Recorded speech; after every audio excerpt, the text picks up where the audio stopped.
BNP ক্ষমতায় গেলে শিক্ষা খাতে সর্বোচ্চ বরাদ্দ দেওয়া হবে বলে জানিয়েছে দলটির ভারপ্রাপ্ত চেয়ারম্যান তারেক রহমান। তিনি বলেছেন, রাষ্ট্রের সুরক্ষায় উপযুক্ত শিক্ষা ব্যবস্থা প্রয়োজন। প্রতিটি মানুষের মধ্যে সুপ্ত প্রতিভা আছে, সেই প্রতিভা বের করে আনতে হবে।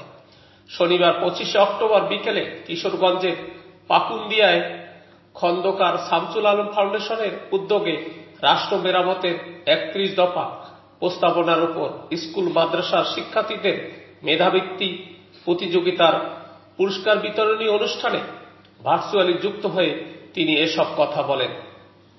বিএনপির ভারপ্রাপ্ত চেয়ারম্যান বলেন, রাষ্ট্রের সুরক্ষায় প্রয়োজন উপযুক্ত শিক্ষা ব্যবস্থা।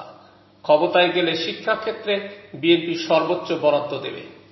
পুরো শিক্ষা ব্যবস্থাকে সাজিয়ে তুলতে আধুনিক জ্ঞান বিজ্ঞান উদ্ভাবনী প্রযুক্তির সময়ে নিজেকে দক্ষ করে গড়ে তোলার বিকল্প নেই।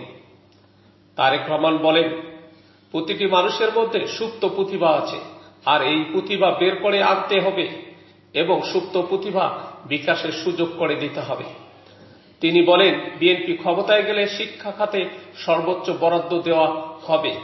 পুরো শিক্ষা ব্যবস্থাকে সাজিয়ে তুলতে আধুনিক জ্ঞান বিজ্ঞান উদ্ভাবনী প্রযুক্তির সময়ে নিজেকে দক্ষ করে গড়ে তোলার বিকল্প নেই। তিনি আরো বলেন, ঘোষিত 31 দফায় অংশ হিসেবে দেশের প্রচলিত শিক্ষা ব্যবস্থাকে সময়োপযোগী শিক্ষা ব্যবস্থা গড়ে তুলতে বিএনপি বিশেষজ্ঞ টিম তৈরি করেছে, যারা এরই মধ্যে অনেক দূর এগিয়েছে।